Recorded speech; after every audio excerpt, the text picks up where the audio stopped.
Hello everyone and welcome back to the Great Book of Grudges. My name is Nathan and today we're going to do something very different. We're going to actually be checking out Age of Wonders 4, a game that I've been wanting to check out for quite some time now, and they do have a brand new DLC on the way. This DLC is titled Eldritch Realms, and considering that I'm a eldritch creature myself, I figured why not? And it seems that I'm not the only one who thought that, as our friends at Paradox reached out and offered to sponsor this video. So thank you so much to Paradox for sponsoring this video, where we're going to be checking out some of the new stuff in the game. But not only that, this is kind of like a first impressions, because this is the first time that I've been playing this title. Literally by the time that I've started recording this, I've only got a few hours in, so yep. A lot of fun is going to be had. But you know what we're going to do? We're not just going to make this easy. We're going to add in the largest possible map. We're going to add in all the realms, including this new umbral abyss. And also a massive underground, just to make things really complicated for me. Because, yeah, that's clearly what I need right now, right? I'm sure having no experience whatsoever in this title is going to go extremely well for me as I fight my way through all the horrors that I can find. I will also point out that all the DLCs are active. I'm not sure if that changes too much there, but it's something important to note. Once again, thank you to our friends at Paradox. Now, before we jump into the game, I will say that if you have any tips, it's always welcome. As I've had a bit of fun playing around with this, I do intend to play it more. I just don't want to be utterly useless. I mean, it's part of me, but you know. Also, as you may have noticed, the Umbral Abyss is actually quite a dangerous place, where troops will be taking damage as you go in there, and they can't regenerate too. It does become quite difficult, especially as they start spreading the maladies on the overworld. Yep, they can spread it, and it becomes quite problematic. I've discovered that myself. Now, it does seem that there's a lot of different races with their own playstyles in this game, which means that I'm going to be able to play around quite a bit. There are a few examples which are as follows. You've got the standard vanilla humans, just in case you prefer playing humans. There's loads of people who like doing that. Then you've got these things from the Avatar franchise, I'm assuming. I'm not very well versed with the lore here, as you can imagine. There's stuff like Goatmen too, which is pretty damn cool. Some Ratmen too, just in case you're missing your Skaven if you miss a little bit of Warhammer Fantasy. And yeah, you're expecting race overviews, well, that's not going to work out here because, again, very new to the game. And there's Catboys too, just in case you want to play as them. I'm not going to say it. But what we're going to do is play through one of the races added in through the DLC. These are the Shadir Ko, I believe, but to me, they just kind of remind me of the Mantid, and I've been playing a stupid amount of WoW Pandaria Remix, which is probably why I haven't been streaming a lot lately. And yeah, they look cool. They instantly caught my eye, mostly because of association, and it does seem like they have some fun parts to them, where they've got overwhelm tactics, they're cold-blooded too. They're barbarians, so you can be adept settlers and great builders, meaning that my plan here in this little series is to kind of just build up a mighty empire, have loads of cities around each other, and see what just amount of swarms I can build up. Now, all the other factions are just going to have random rulers. I don't know if that's going to work out for me or not, but the idea is, you know, just go in blind. I'm keeping AI difficulty to normal, mostly because, yeah, I don't want to die just yet. I would like to see how this progresses and go from there. Alright, we're in the game, and yeah, pretty much what I imagined from the very beginning, where it's kind of civilization style, which is pretty cool. I love those types of games. It gives me a lot to do. The map is absolutely huge. I wasn't expecting it being this large, so it did kind of throw me off. And the idea is just now, do what I normally do in Civilization, get some stuff being built up, move some guys around. It does look like I started off in a pretty bad location because everything seems to be ashland, so I don't imagine getting a lot of food up and running. Yep. I'm in it to win it now. The start of the campaign, another person would have probably just restarted, but hey, you know, this is the fun part. My idea here is to expand and build as fast as possible. I know that I need to get more Imperium points to be able to do so, so as that progresses, I'm going to start building up some outposts and getting them all up and running. The great thing, at least from what I've seen when I played my own personal time, was you generally spawn around a corner, which is quite good because that allows me to just kind of buckle down and turtle a bit. I have been told by other creators that this game does take a while to get up and running because there is a lot that happens and it is a slower paced title, but I kind of like that. I like the idea of a long form campaign.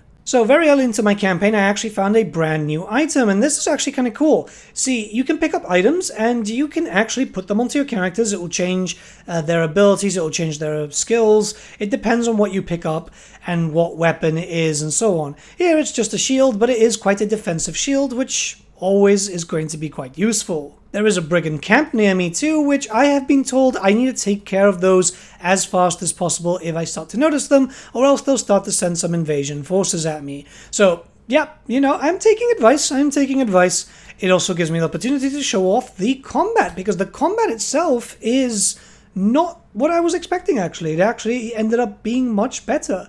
So you jump into a battle map. A lot of the maps have been quite different from what I've been able to see, and it's turn-based tactical combat. But there is so much to it, and you can also increase the speed, so you can make this go faster if you know that it's going to be an easy fight. Early into my campaign, I'm obviously going to be fighting easier enemies. But I know here that with this race, I want to overwhelm my enemy, so what I'm actually doing is playing very defensive, which is probably a bad thing, but keeping my guys together will make it better for me to do some damage, which is obviously something that I want to keep doing. I let my enemies come up to me. It does jump a little bit because I'm putting it on triple speed. It's mostly because easy fight, right? My main thing here is just getting rid of the enemies as fast as possible and trying to take as many, well, as little losses, better yet said, because if your troop dies, you'll need to recruit some new ones, and I do want to actually become a powerful warlord. I don't have the most exciting units. Those become more exciting as the campaign progresses and I start upgrading, but it's nice to see some variety, obviously having a little bit of range and having a shield unit at the front to be able to take the brunt of the damage. It's pretty cool. It's pretty cool. Everything seems animated too, which is great because at the end of the day, immersion is quite important. I'm not sure if I've been using my spells wrong, by the way. I've been just kind of casting whenever possible to get some damage out. But overall, I very much loved seeing the units perform really well. And the fact when something hits you in melee, you can hit back sometimes, that's great. That actually shows that, yeah, you know, you're not just waiting to get hit.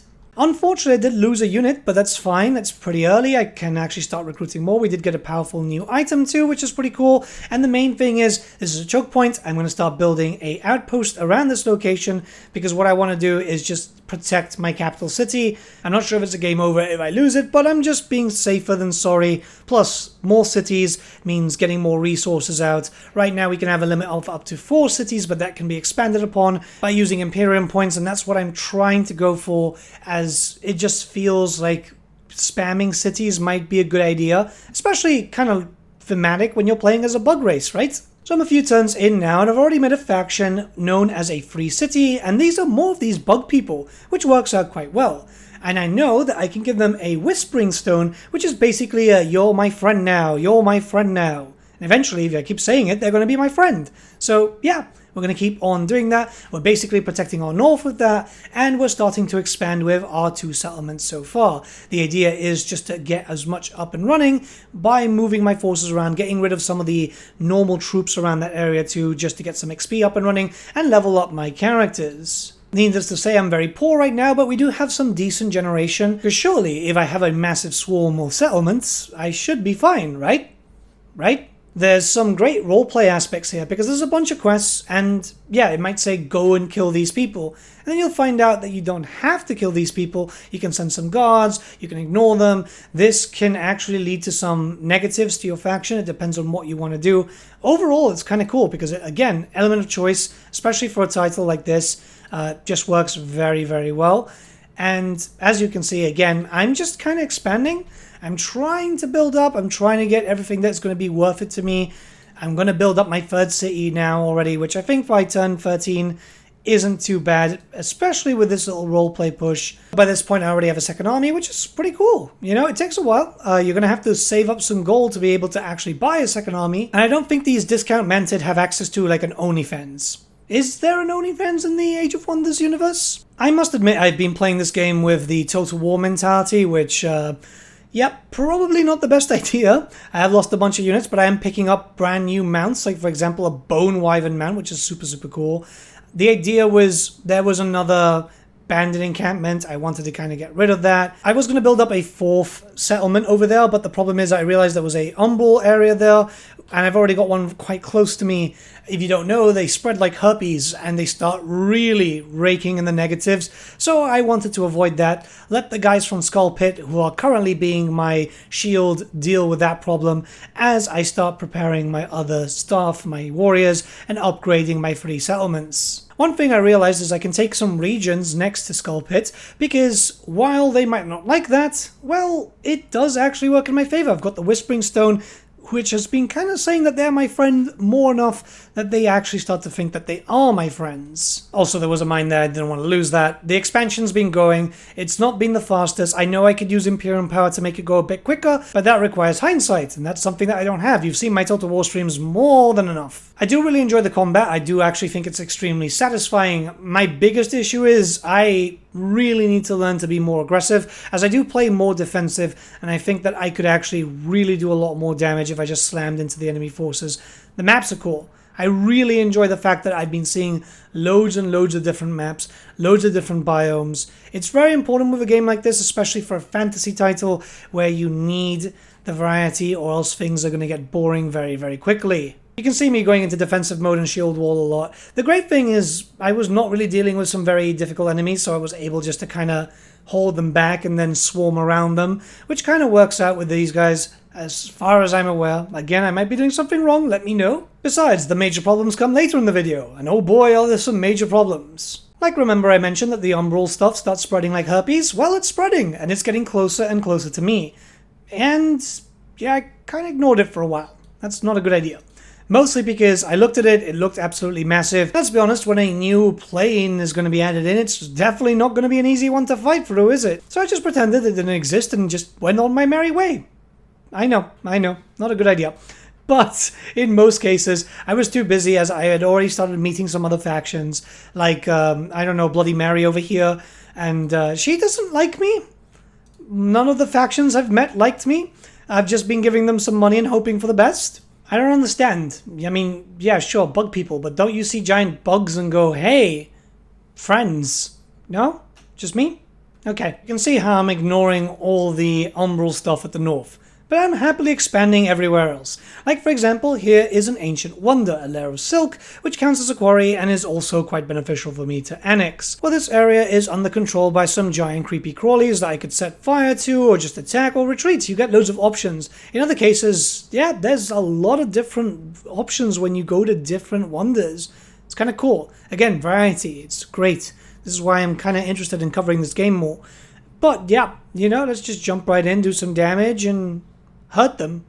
By the way, if you're new to this game and you just don't like the battles too much, if you know that you're going to win, you can easily just have a auto-resolve, which is great. If it's more for those trivial types of fights, you might as well just ignore them and focus on the big ones. This fight itself was a little harder, but not too bad. The main thing is I wanted the Ancient Wonder because I want to get more Imperium, and this one would provide me with some extra ones per turn, which, again, if I want to swarm around, we're not going to get that much during this video, but we're going to definitely get as much as we can. It's pretty interesting to see essentially a wargame have its own unique element of choice with certain things. So over here, I've got an army which isn't great, and I was trying to get rid of one of those neutral armies.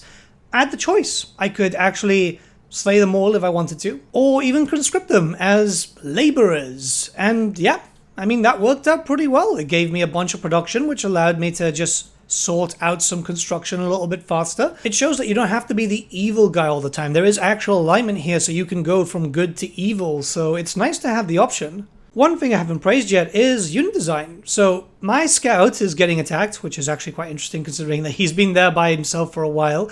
But yeah, I mean, very obvious kind of steam tank unit, but kind of demonic. It looks really, really cool. Might steal that for a paint scheme, actually. And just some other stuff like cannons and so on.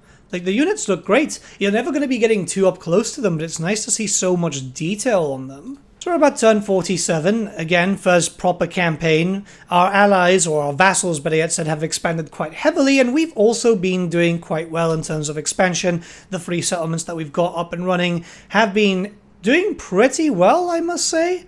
Not the best, probably. I'm sure that some people are going to be complaining, but hey, it's my first time, so now is probably the best time to start dealing with one of the spreaders over there, because it's becoming quite problematic, and I need to prepare myself, as I do want to pick up Skull Pit, but not whilst they're currently being hit by the darkness there, or else it's just going to make it a little bit worse. This is where the major problem comes in. I wasn't expecting this area to be so heavily defended by loads of enemies. I'm bringing in a few armies just to kind of prepare myself. But most of my troops are tier 1. Perhaps I should have waited a bit more, but I did want to start my expansion route, which is becoming a little bit of an issue. Especially since there's a bunch of enemy armies with 5 or 6 stacks, and basically you want to destroy the nest. If you destroy the nest, it stops the spread too much. I do feel like the umbral section is a bit smaller than the underground, but yeah, like it's much more dangerous. It's important to note here that your units don't regenerate and they will actually actively take damage here, so perhaps taking a healer or something.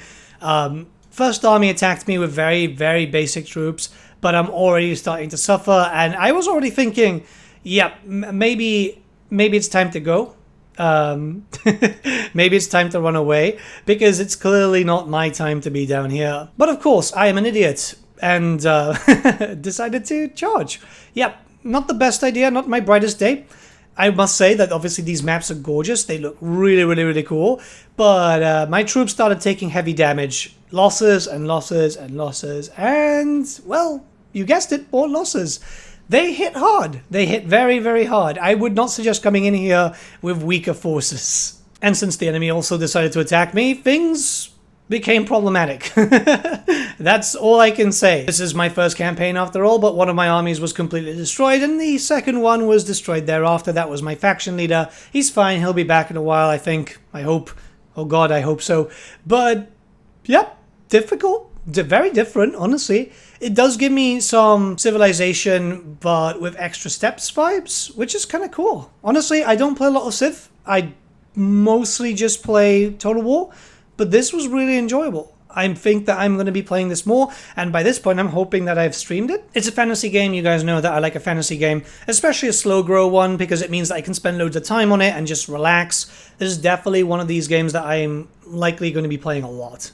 So yeah, you guys might see some content on it on the channel once I get more used to it, because yeah, we built up a decent empire, I'd like to say. Well, probably it's not great for those who have been playing this since the launch, but to me, this is great, this is awesome. There's some loads of things that I can play around with, and I just want to see how big of an empire this can get. If you want to see more of this little adventure, let me know your thoughts in the comments below, because I'm always quite interested in that, and we can continue it. I do have this saved on the side so you guys can see more of it if you're interested. Again, a massive thank you to our friends at Paradox for the sponsor.